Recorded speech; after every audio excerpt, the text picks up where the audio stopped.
Something deeply fucked about that cartoon. My skin's crawling. Yeah, me too, River. No mission is more disturbing to me than The Hunt. This mission casually pops up while you're in the middle of a bunch of quests. I was completely unprepared for what was to come when I played through The Hunt. Today, I'm going to take you through 5 pillars of why this is the most disturbing mission in Cyberpunk 2077. The first pillar is true crime. The entire mission is a true crime episode. The Hunt is about tracking down River's nephew, who was abducted by the serial killer called the Meat Man, or as NCPD calls him, Peter Pan, because he lures lost boys away. 8 years in the Force. Nothing comes close. Beyond Twisted. These are some pretty messed up nicknames just out of the gate, and he gets both these nicknames through disgusting murders and his abductions of kids. V and River go to Randy's house to try and find evidence, which, through some digging, they do find. But we're gonna get back to that. Harris is built like a mysterious serial killer that so many people love binge-watching on their Netflix subscriptions. So let's look at this in-game journal entry as an example of what kind of serial killer he is. Meat Man strikes again. It seems the killer known as the Meat Man has claimed yet another life, his 4th by our count. The victim this time, 23-year-old Janet Bailey.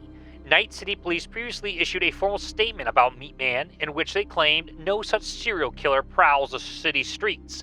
But the truth is far less comforting. Establishing connections between the murders proved difficult, but our investigators got their hands on reports that show the victims all died in the same way. The specifics are too graphic to describe in detail here, but 2 key similarities stand out. First, all the victims died of a bullet to the head fired from a gun used to slaughter cattle.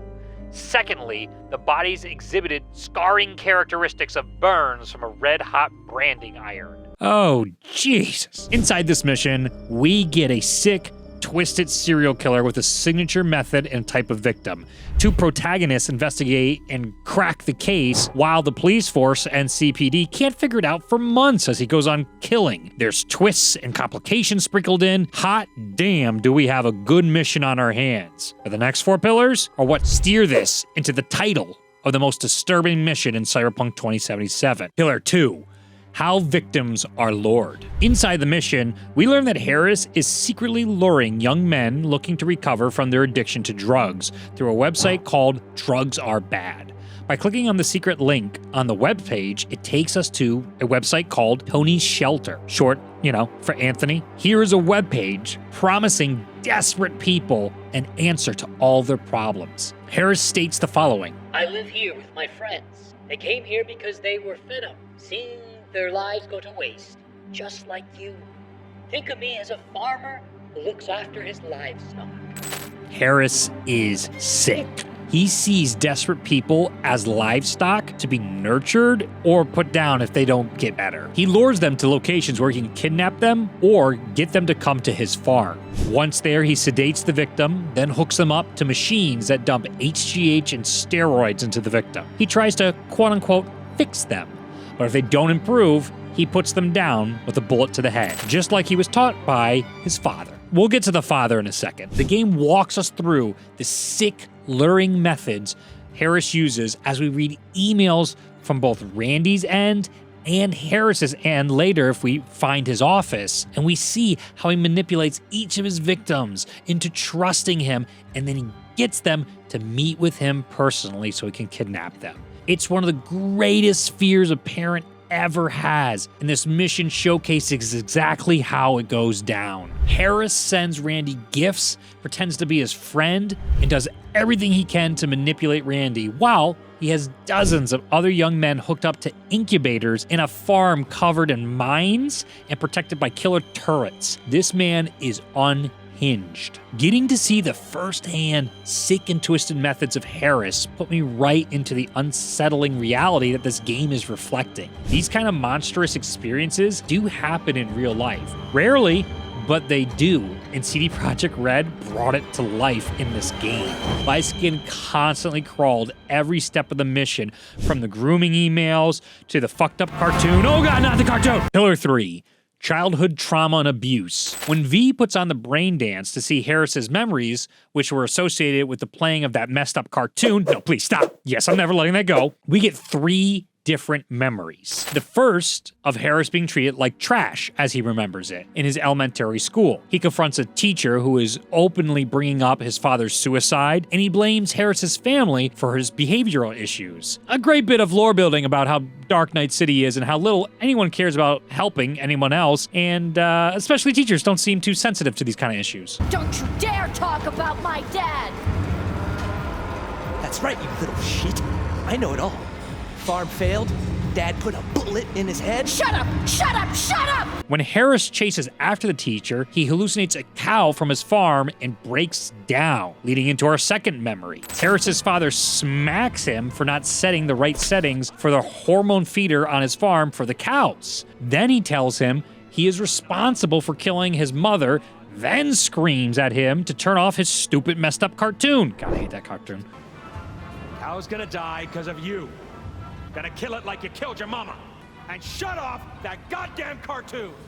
God damn, CD Projekt Red packed so much abuse into so little time. Parental, physical, and psychological abuse, child labor, and then the trauma from working around dead and sick animals all day and having to put them down. It's no wonder this guy turned into a psycho. The next memory is, God, it's a cartoon again. God damn it. Ugh. The next memory is recent, where, much like Hannibal Lecter, Harris calmly walks after one of his victims who was trying to escape the farm after removing his intubation tubes. We see in this memory that Harris uses that old farm to pump his victims full of hormones that the farm used to use for the dying and sick cows, while he does whoever knows what else to these victims. As we find out when the police found him initially, he had all sorts of belongings, body parts, and a literal victim and other forms of DNA evidence all over his car from all the people he's kidnapped or murdered. When V and Rivers show up, many of the victims are already dead.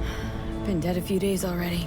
Meaning, he just lets some of these victims get pumped full of this crap until they die. What the is going on? Oh my God. But you know what? All the disturbing things aren't just from Harris. Pillar 4, experiments on autistic kids. Yeah, I didn't stutter there. Look for a room where they edit the dreams of autistic kids.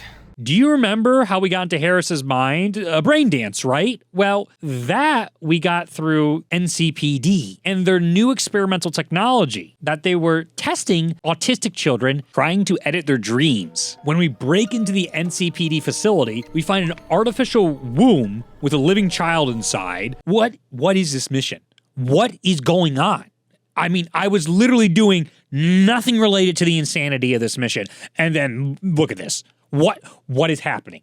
Anyway, then if we read all the information on the laptops around the facility,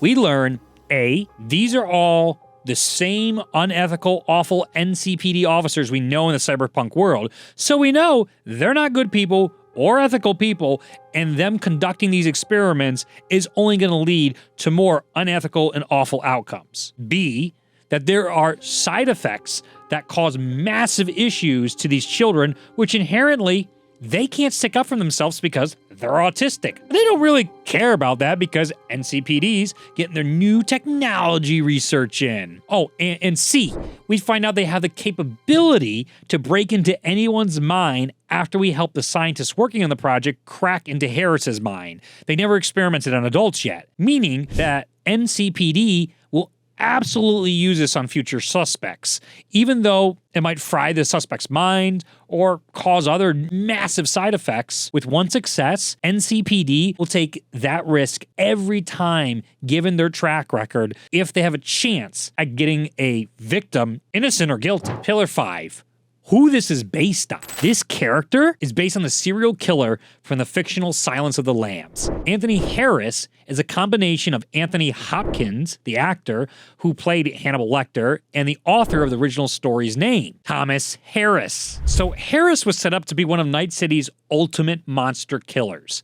When we look into his house, we see how mad he is. His walls are covered in black, handwritten madness. Harris draws monsters on the walls, which presumably that's what he sees around him sometimes. And He scribbles insane rantings everywhere. When looking through his messages, we not only see the recent messages of his victims he's been luring, but also we see an old friend congratulating him on his recovery. Harris is deeply sick and twisted person, and this mission makes you see through his eyes. That's what makes it so disturbing.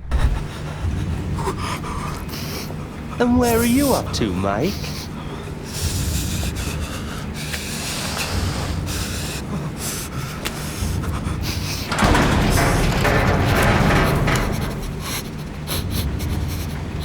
Come here, you rascal. You'll hurt yourself. Tony'll take good care of you. Easy now.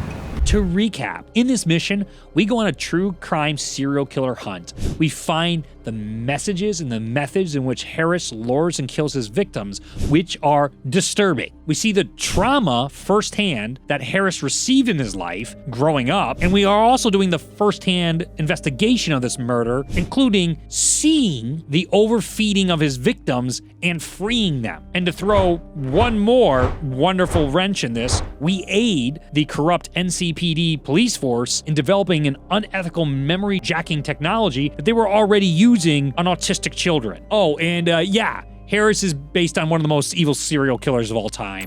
Great, right? Without a question, this mission is the most disturbing in all the game. We see inside both the heads of the serial killers, the victim, and the victims' families. I don't think I'll ever play a video game mission that comes close to the surprising and disturbing horror I experienced without the game actually being dedicated to being a thriller-type horror game. This came out of left field. This was just a mission that slid into the greater missions inside Cyberpunk 2077. And it's a big reason why I love the game. There are so many genres in this game because there's so many missions. Now, I know there is an argument for the Cinderman quest being pretty disturbing, but I think that fits a different title that I'll get into in a different video. If you like this kind of video, please like, subscribe, and put that notification button on. I hope you enjoyed. Thanks for watching. Did you think this mission was the most disturbing mission, or is there something else that did you in? I'd love to know in the comments down below. I'll see you next time in the next video. Bye.